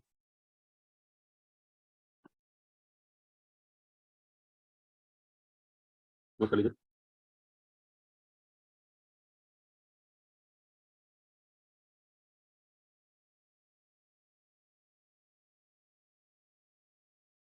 सेकंड नेबर में सेम टाइप का आयन होगा, कॉर्नर के लिए कॉर्नर सेकंड नेबर है, बॉडी सेंटर के लिए बॉडी सेंटर, दूसरा बॉडी सेंटर सेकंड नेबर है, दोनों का नंबर 6 होगा। 6 and 6 सीजियम के लिए सीजियम सेकंड नेबर, ए डिस्टेंस पर 6, और क्लोरीन के लिए 6 क्लोरीन आयंस होंगे, ए डिस्टेंस पर 6 number. Yes sir, done. Done, सबका हो गया, नोट करना। Yes sir. तो यहाँ सीजियम का पिछले पेज पे सेकंड नेबर लिखा है, यहाँ क्लोरीन का भी नोट कर लीजिए। क्लोरीन के लिए 6 क्लोरीन हो जाएंगे, क्योंकि बॉडी सेंटर के लिए दूसरा बॉडी सेंटर, इसलिए बॉडी सेंटर है, एक बॉडी सेंटर साइड में, एक ऊपर, एक नीचे, ये सब ए डिस्टेंस पर ही होंगे, 6 हो जाएंगे total. Okay, 6 chlorine ions at distance A. Next है packing fraction, total volume of positive ion and negative ions numerator में रख लिया, नीचे a क्यूब। अब आप r plus r minus a का रिलेशन यहाँ से देख सकते हो। तो आपके पास total 1 ion of positive and 1 ion of negative available है, पॉजिटिव नेगेटिव एक आयन अवेलेबल है, 4/3 pi r plus cube plus r minus cube divided by 2 times r plus, यहाँ से लिखा a की value 2 times r plus r minus divided by √3 whole cube, this is √3 pi by 2। इससे आपको आएगा √3 pi by 2 and here we have r plus cube plus r minus cube divided by r plus r minus whole cube. Okay, ये आपके पास unit cell parameter a और r plus r minus का relation जैसा था उस तरह का है। ओके, नोट कीजिए। पैकिंग फ्रैक्शन हमेशा लेस देन 1 होगा। हमेशा लेदर होगा। एग्जैक्टली वन पैकिंग नहीं हो सकती, अगर स्फेरिकल एटम्स लोगे और क्यूबिक यूनिट से लोगे, क्यूबिक यूनिट सेल में कभी भी स्फीयर रखोगे, स्फीयर के थ्रू थोड़ा थोड़ा एरिया खाली रह जाएगा। मैक्सिमम सर इसमें कितना percent 74% is the 70 highest packing, highest 74 है। और जो हेक्सागोनल पढ़ते उसमें भी 74 था। हाँ, दोनों का सेम वैल्यू आता है, दोनों को क्लोज पैक बोलते हैं, क्लोज पैक हेक्सागोनल क्लोज 74 जब पैक। दोनों का रेडियस सेम होगा, सीजीएम मतलब दोनों आइटम मतलब यहाँ पे एग्जांपल ले तो सीजीएम और क्लोरीन का सेम नहीं होगा, वैसे तो रेडियस तो अलग ही रहेगा। रेडियस अलग रहेगा, अगर सेम आइटम लेंगे हम्म। तो ज्यादा 74% होगा। सेम आइटम नहीं। सीएलसीएल ले लिया नहीं होगा, 74 नहीं होगा। यहाँ पे नहीं आएगा। यस सर, हो गया। So now we have this packing fraction root 3 pi by 2 into r plus q plus r minus q divided by r plus r minus 4q। ये सीजीएम क्लोराइड का पैकिंग फ्रैक्शन। अगर मान लो मैं r plus और r minus same कर दूं तो packing fraction मिलेगा, क्योंकि r plus r minus same होने पर ये स्ट्रक्चर चेंज होकर के मिल जाएगा बॉडी सेंटर क्यूबिक स्ट्रक्चर, है ना। अभी जो दोनों एटम्स अलग अलग ब्लू और ग्रीन दिख रहा है, सॉरी ब्लू और रेड दिख रहा है, ये दोनों अगर एक काइंड है सेम टाइप का है, r plus r minus same कर दूं तो ये क्या होगा पैकिंग फ्रैक्शन। अब वैल्यू चेक कर लो, r plus r minus same करके, r plus और r minus सेम करके आपको ये मिलेगा root 3 pi by 8 0.68। तो बीसीसी स्ट्रक्चर का पैकिंग फ्रैक्शन यहाँ आपको मिल जाएगा। ध्यान दीजिए लैटिस में हमने सिंपल क्यूबिक लैटिस में लिखा हुआ है, और अगर r plus r minus same करोगे तो स्ट्रक्चर चेंज होगा, बीसीसी आ जाएगा। टाइप बाय पैकिंग ये रूट ही आएगा, रूट पैक स्ट्रक्चर के एग्जांपल में caesium chloride, rubidium chloride, lithium, mercury का एलॉय, थैलियम और क्लोरीन का। डिस्टेंस हां क्या बोल रहे हैं सर, ये r प्लस r माइनस जो है वो डिस्टेंस। डिस्टेंस नहीं है, पॉजिटिव नेगेटिव आयंस का रेडियस है। ओके सर, रेडियस है भाई, मैंने रेडियस लिखा हुआ है इसको जगह पे, radius of positive and negative ions.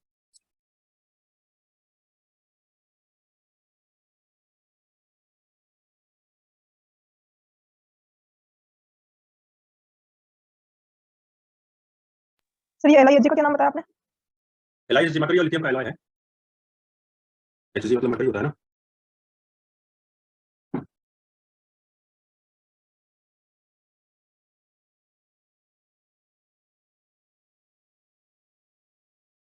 Yes sir, done. Okay, तो नाउ एग्जांपल्स भी हो गया, caesium chloride, zinc sulphide, sodium chloride, ये तीन स्ट्रक्चर्स हमने स्टडी किया आज की क्लास में, है ना। आज की क्लास में तीन स्ट्रक्चर्स कंप्लीटली स्टडी कर लिया हमने। अब मेरे पास स्ट्रक्चर्स को बेसिस और लैटिस के बेसिस पर, लैटिस और बेसिस के साथ इसको रिलेट करने का पॉइंट करते हैं, ठीक है। We have diamond cubic structure.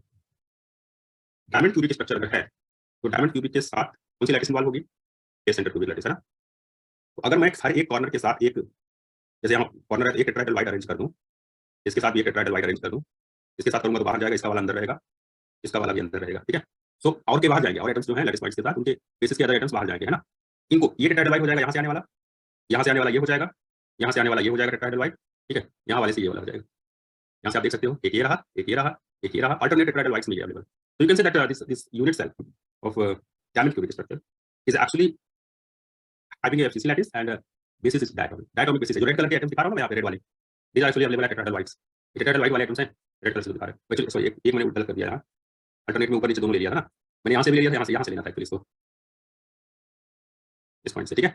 Alternate में रहेगा तो एक छूटेगा ना, अगर ऊपर ले लिया है तो नीचे से नहीं लेना था, यहाँ से नहीं लिया है इसलिए यहाँ से लेना पड़ेगा, यहाँ से नहीं लिया है इसलिए यहाँ से लेना पड़ेगा, यहाँ से ले लिया इसलिए इधर से नहीं लेना। टेट्राहेड्रल वाइड्स अल्टरनेटिव लिया जाता है, अल्टरनेट कॉर्नर से लिया जाता है, ये बात हमने पहले भी डिस्कस की है। तो जो जिंक सल्फाइड है उसमें भी एफसीसी लैटिस होगा, जो डायमंड क्यूबिक है उसमें भी एफसीसी लैटिस होगा, और कैसे होगा वो यहाँ इमेज में ऑलरेडी बना हुआ है। तो ये आपको जस्ट रफली दिखा रहा था, यहाँ ऑलरेडी बना हुआ है, जो ब्लैक कलर के स्क्वायर्स रेक्टेंगल्स बना रखे हैं ब्लैक कलर के, actually they are representing basis of two atoms and they are occupying at occupying corner and face centre positions. Corner और फेस सेंटर पोजीशन को ही ऑक्युपाई कर रहे हैं ये होगा एफसीसी लैटिस विद डायटोमिक। अब यहाँ पर देखो मैं ओरिजिन पर एक कोड रखूं, कैसे ओरिजिन इसको मान लेता हूँ। दूसरे की पोजीशन हो जाएगी a/4 a/4 a/4। क्रिस्टलोग्राफी में a नहीं लिखते, इसको 1/4 1/4 1/4 लिखेंगे। क्रिस्टलोग्राफी में 1/4 1/4 1/4 लिखा जाएगा। a अंडरस्टूड है कि वो क्यूब में a के साथ ही 1/4 मल्टीप्लाई होगा, ठीक है। तो साइड a होगा और a के साथ 1/4 1/4 1/4 लग करके वो a/4 a/4 a/4 तो मैथमेटिकली a/4 a/4 क्रिस्टलोग्राफी में 1/4 1/4 1/4 लिखा होगा, ठीक है। चलिए तो ये कोऑर्डिनेट्स लिखना पड़ता है, कई बार बेसिस के एक एटम का कोऑर्डिनेट ओरिजिन, दूसरे का a/4 a/4 a/4। कोई भी ब्लू कलर का आयन अगर आप ब्लू कलर का एटम आप ओरिजिन पर लेंगे तो ये a/4 a/4 a/4 लोकेशन आपको कोऑर्डिनेट एक्सिस से मिल जाएगी। इसको ओरिजिन लीजिएगा तो ये a/4 a/4 हो जाएगा। तो कोई भी ग्रीन कलर का एटम a/4 a/4 a/4 पर ले सकते हो, ब्लू कलर का एटम आप 0 पर ले सकते हो। ये तो ये diamond cubic structure FCC lattice और डायटोमिक बेसिस से बना हुआ है। बेसिस के एक एटम को ओरिजिन पर दूसरे को a/4 a/4 a/4 पर रखा गया है। फिर है zinc blende structure, zinc blende structure इसको जिंक सल्फाइड लिखा है। Same FCC lattice diatomic basis, zinc अगर कॉर्नर पर होगा ओरिजिन कोऑर्डिनेट रखेगा तो टेट्राहेड्रल वाइड पर सल्फर सल्फर का कोऑर्डिनेट होगा 1/4 1/4 1/4, ओके। इसमें जिंक ब्लेंड का एक और नेम आता है स्फेलेराइट। जिंक ब्लेंड का एक नाम है, जैसे उसको लिखा था ना हेक्सागन वाले को, हेक्सागन क्लोज पैक वाले को बुजाइट, इसका नाम है स्फेलेराइट। स्फेलेराइट भी इसका एक नाम है, जिंक ब्लेंड को स्फेलेराइट भी बोलते हैं। ग्रीक नेम है कुछ, ये है मिनरल नेम्स। वुडजाइट और sphalerite, these are two structures of zinc sulphide. Zinc sulphide के दो स्ट्रक्चर्स, दो अलग-अलग फॉर्म, दो अलग-अलग क्रिस्टल स्ट्रक्चर्स। एक वुडजाइट है जो हेक्साडेनाइल क्लोज पैक से आया था, एक स्फेलेराइट या जिंक ब्लेंड उसका नाम है, वो आता है क्यूबिक क्लोज पैक से, जो कि यहाँ बना हुआ है यूनिसेल। तो इसमें भी लैटिस एफसीसी होगा, बेसिस होगा डायटोमिक, क्रिस्टल स्ट्रक्चर होगा जिंक ब्लेंड। ओके, इसके सीरीज शॉट्स वगैरह लेना चाहो तो ले सकते हो आप, बाद में इसको बनाने का ट्राई करना। ओके, नेक्स्ट है sodium chloride. Sodium chloride has FCC lattice, it's basis is diatomic and ये स्ट्रक्चर डायटोमिक बेसिस रख रहा है। इसका सीधा-सीधा आप पूछ सकते हो कि corner lattice point is having chlorine as it is, उस पर रख रहा है, और a/2 डिस्टेंस पर सोडियम है। बेसिस का दूसरा आइटम सोडियम है, sodium a/2 distance, a/2 distance पर सोडियम राइट साइड में a/2 डिस्टेंस पर है, और क्लोरीन कहां पर है? At corner. तो क्लोरीन एक सोडियम बेसिस बनाते हुए a/2 डिस्टेंस पर अवेलेबल। एफसीसी लैटिस हर कॉर्नर पर, हर सेंटर पर क्लोरीन दिख रहा है, और उसके साथ सोडियम a/2 डिस्टेंस पर राइट साइड दिख रहा है, राइट साइड में a/2 डिस्टेंस। इसका ओरिएंटेशन हॉरिजॉन्टल बना दिया, एक कॉर्नर एक पर सोडियम रख दिया, क्लोरीन रख दिया, एक पर सोडियम, सोडियम चला जाएगा इस सेंटर पर या बॉडी सेंटर पर, क्लोरीन चला जाएगा कॉर्नर ऑफ सेंटर। ठीक है, कॉर्नर ऑफ सेंटर पर। तो इस यूनिट सेल में एफसीसी लैटिस है, डायटोमिक बेसिस है, डायटोमिक बेसिस में दो एटम्स, एक सोडियम और क्लोराइड अवेलेबल है a/2 डिस्टेंस पर। कोऑर्डिनेट देखिए, यहाँ एक तो क्लोरीन को ओरिजिन ले लीजिए, दूसरे का कोऑर्डिनेट क्या होगा? a/2 0 0 और 0 a/2 0 और कोऑर्डिनेट जरूरी नहीं है ना एक्स एक्सिस के अलाउंग की आप बेसिस बनाओ, आप फ्री हैं, आप उसको एक्स एक्सिस के अलाउंग बनाना चाहते हैं, वाई एक्सिस के अलाउंग या जेड एक्सिस के अलाउंग, आप फ्रीली उसको यूज कर सकते हो किसी भी डायरेक्शन में। बेसिस को आप किसी भी डायरेक्शन में ले सकते हो ना, ओरिएंटेशन फिक्स ओरिएंटेशन होना चाहिए। अब आप 0 0 0 के साथ a/2 0 0 लो तो भी ठीक है, एक्स एक्सिस के अलाउंग बेसिस बना लिया, या 0 a/2 0 ले लीजिए, 0 0 a/2 ले लीजिए, तीनों टू है, एक ही तरह का है तीनों का डिस्कशन। आप इसको बेसिस बना लीजिए, जैसा बना हुआ है मैंने बना रखा है, ये भी वही स्ट्रक्चर है। लैटिस का पॉइंट एक एटम अपने एज इट इज उसके ऊपर रखेगा, दूसरा उसके a/2 डिस्टेंस पर, चाहे एक्स एक्सिस के अलाउंग लीजिए, वाई के अलाउंग लीजिए, जेड के अलाउंग लीजिए, या अलाउंग बॉडी डायग्राम लीजिए, बेसिस बन जाएगा, स्ट्रक्चर मिल जाएगा आपको एफसीसी लैटिस में डायटोमिक बेसिस। ठीक है, नोट कीजिए इसको, नोट कीजिए।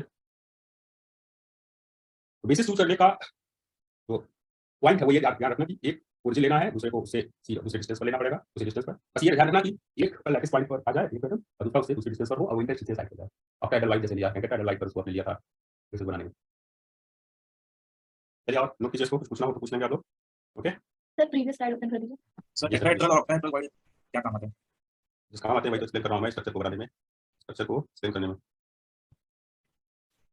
स्ट्रक्चर को एक्सप्लेन करने में यूज कर रहा हूं मैं।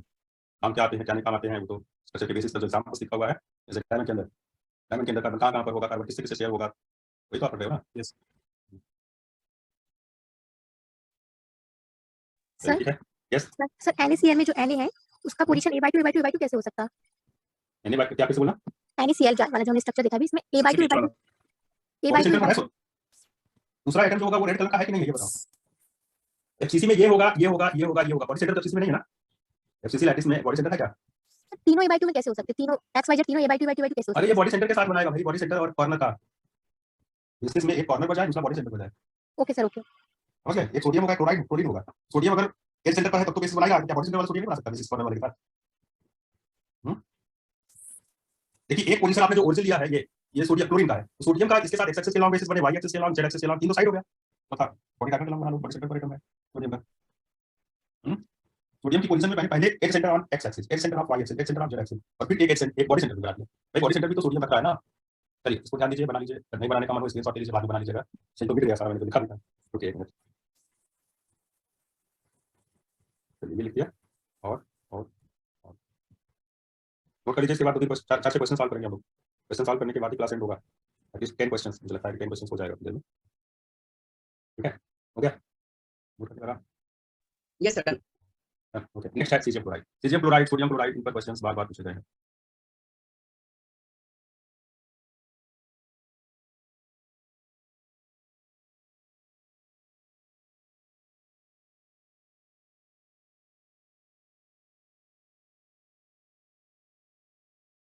इसमें क्या है लैटिस, ध्यान रखना, देखने में ये स्ट्रक्चर बॉडी सेंटर क्यूबिक जैसा लगता है, बॉडी सेंटर क्यूबिक जैसा लगता है, लेकिन है क्या? लैटिस कैसा है? लैटिस इसका simple cubic, atoms simple cubic diatomic, दो एटम्स का बेसिस है, लैटिस इसका सिंपल क्यूबिक है। ध्यान रखना, सिंपल क्यूबिक में एक पोजीशन कॉर्नर की होगी, आपको पता ही है, उसी कॉर्नर की पोजीशन पर सीजियम या क्लोराइड में से एक ऑक्युपाई हो जाएगा। ठीक है, सीजियम और क्लोराइड में से एक टाइप का आयन, चाहे सीजियम या क्लोराइड, वो कॉर्नर पर आ जाएगा, कॉर्नर लैटिस में, दूसरा बॉडी सेंटर्स को ऑक्युपाई करता है। और इस तरह से बेसिस में दो एटम्स हो गए, एक ओरिजिन पर, एक दूसरा 1/2 मतलब a/2 पर। ठीक है, नोट कर लीजिए इसको, this is simple cubic lattice with diatomic basis, one atom of basis is available at origin and other at a/2 position. Note कीजिए इसको।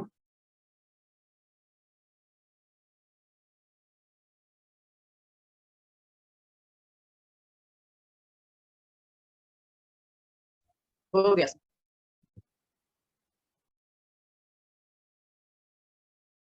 चलिए ये एक पेज है, इस पर मैंने कंक्लूजन जो अभी 4 स्लाइड्स में देखा थे हम लोग 1 बाय 1 मैंने चारों कल किया है। Lattice, basis, position of basis atoms are ions, ये सब कुछ लिखा है इन चारों structure. Simple cubic body centre already हमने पढ़ा है। Simple cubic body centre, face centre, इसमें तो बेसिस मोनोएटॉमिक था, ऑलरेडी पढ़ रखा है। मोनोएटॉमिक बेसिस जिसमें डायटॉमिक बेसिस है वो 3 यहां डिस्कस 4 यहां डिस्कस कर रहा हूं। हेक्सागोनल क्लोज पैक मैंने कल की क्लास में किया। हेक्सागोनल क्लोज पैक का डिस्कशन कल की क्लास में ऑलरेडी हुआ है, वहां भी डायटॉमिक बेसिस था क्लोज पैक में। सर ये लास्ट वाली स्लाइड में ये बॉडी सेंटर से डिफर कैसे है? अलग अलग है इसलिए सेम होता तो बॉडी सेंटर क्यूबिक होता। बॉडी सेंटर होने के लिए क्या होना चाहिए इसमें? दोनों सेम एलिमेंट के एटम्स होने चाहिए, लिथियम सोडियम पोटेशियम जैसे सेम एलिमेंट के दोनों एटम्स होने चाहिए। Yes sir. यहाँ पर अलग अलग एलिमेंट्स हैं और इसलिए इनका एटॉमिक बेसिस बन रहा है। ठीक है सर हम्म। तो CS प्लस और CL माइनस की डिस्टेंस a/2 कैसे तो ये बाइट में दिख रहा है। अरे आपको डिस्टेंस निकालना आता है, 2 कोऑर्डिनेट दिए हो तो Yes. निकाल के देखो कितना आता है, बताओ मुझे बता के बताओ इसका डिस्टेंस कितना है। 2 कोऑर्डिनेट्स अगर दिए हो तो उनके बीच का डिस्टेंस क्या आता है, कैसे निकलता है। x2 minus x1 स्क्वायर हाँ तो करके देखो कितना आता है, इतना टाइम नहीं लगता। दूसरा कोई बता सकता है तो बताए what is the distance between corner and body centre atom is and chloride atoms. √3/2 √3a/2 ये बाइट यस ओके सर। ठीक है। चलिए ये सब तो हमने डिस्कस कर लिया था, हमने कभी मैंने टेबल दिखाया था उसको भी देखना था आपको। टेबल भी आई थिंक हमने देख लिया। क्लियर हो गया ना ये पॉइंट।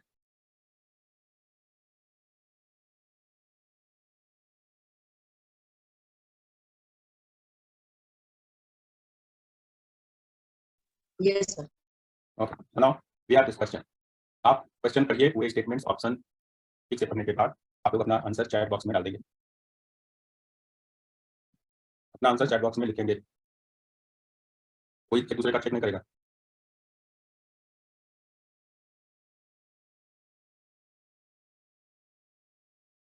डी ऑप्शन, डी सबका करेक्ट।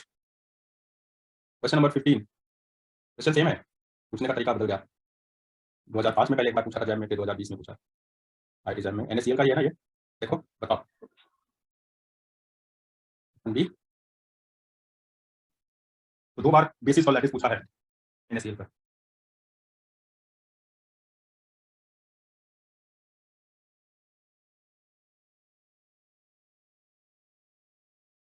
चलिए ये क्लियर हो गया। नेक्स्ट क्वेश्चन है सीजियम क्लोराइड से रिलेटेड, करके बताइए कौन सा ऑप्शन टिक करने का प्लान है आपका। क्वेश्चन ऐसे ही एलिटी जाए में ध्यान दीजिए।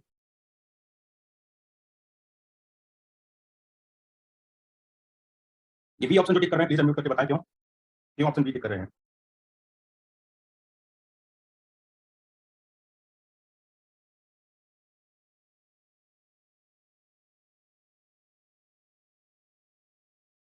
So option A. Yes option A is that. तो मैं ऑप्शन ए देख रहा हूं लेकिन ऑप्शन बी क्यों टिक कर रहे हैं ये थोड़ा बताएं मुझे। भाई जब तीनों साइड ए बराबर है तो ऑर्थोनॉर्मिक कैसे कोई कर सकता है, ऑर्थोनॉर्मिक कैसे बोल सकता है जब तीनों साइड्स इक्वल है तो। और क्यूबिक है तो सेंटर क्यूबिक तो कभी हो नहीं सकता था, क्योंकि इमेज में दिखा है ना कि बॉडी के सेंटर पर अटक गया।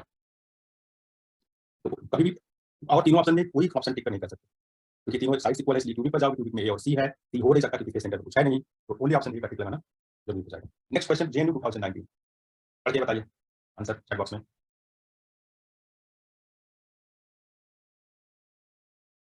So option B. Yes 2 atoms, एक सीजियम एक क्लोरीन, एक क्लोराइड का एक सीजियम का।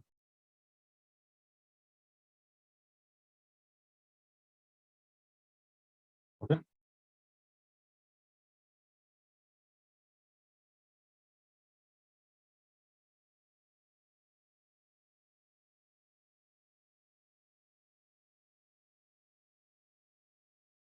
चलिए ये हो गया। क्वेश्चन नेक्स्ट है DU 2014 से लैटिस कांस्टेंट पूछा गया है। लैटिस कांस्टेंट का फार्मूला होगा A = n effective multiplied by capital N divided by rho into Na raise to power 1 by. यही फार्मूला था, डेंसिटी वाले फार्मूले से A की वैल्यू का फार्मूला हमने बना लिया। पैरामीटर्स आर नोन, जो कि राइट साइड में लिखे हैं वो पैरामीटर्स, वो वैल्यूज नोन है। n effective how many number of molecules, NaCl में कितने मॉलिक्यूल्स हैं 4 and there are their molecular weight is 60 ग्राम पर मोल हो जाएगा और 2160 डेंसिटी है। एवोगाड्रो नंबर कितना है 6.22 into 10 to the power minus 23. Plus 23 भाई। अब ये बताओ कि नीचे डेंसिटी तो किलोग्राम पर मीटर क्यूब में है, डेंसिटी है किलोग्राम पर मीटर क्यूब में, और ऊपर मोल मोल जो लिखा हुआ है ना, एक मोल का मोलेकुलर वेट जो लिखा है वो किसका लिखा है काम में। तो 60 को 16 × 10⁻³ कर दो, किलोग्राम में आ गया और पूरे के पावर में 1/3 लगा दो। चलिए बताइए A की वैल्यू क्या आएगी इस क्वेश्चन में, वैल्यू ऑफ लैटिस पैरामीटर क्या आने वाला है। कॉल कर लीजिए। 10 में चाहिए मतलब 10⁻⁻10 मीटर में, 10⁻⁻10 मीटर। यूनिट हो जाएगी।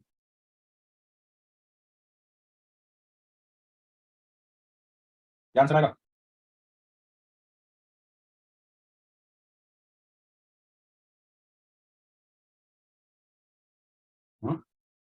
Sir option B 5.69 yes.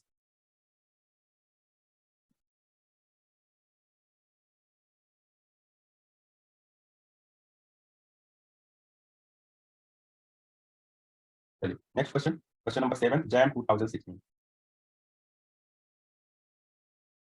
तुरंत आंसर बताएं इसका।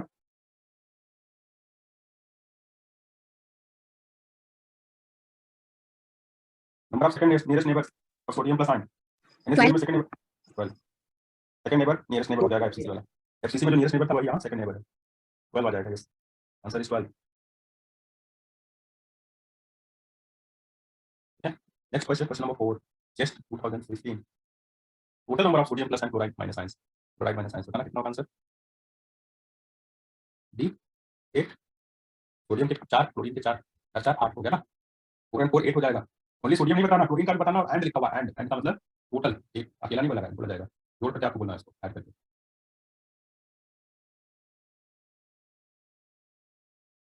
चलिए तो आज की क्लास यहीं तक। आपको कोई डाउट है तो पूछिए। नेक्स्ट क्लास में मैं मिलर इंडिसेस ऑफ डायरेक्शन और Miller indices of plane discuss करूंगा। नेक्स्ट क्लास में मिलर इंडिसेस ऑफ डायरेक्शन और Miller indices of plane discuss करूंगा, क्योंकि एक इंपॉर्टेंट टॉपिक है, उससे रिलेटेड बहुत सारे क्वेश्चंस एग्जाम में ऑलरेडी पूछे गए हैं। Okay students.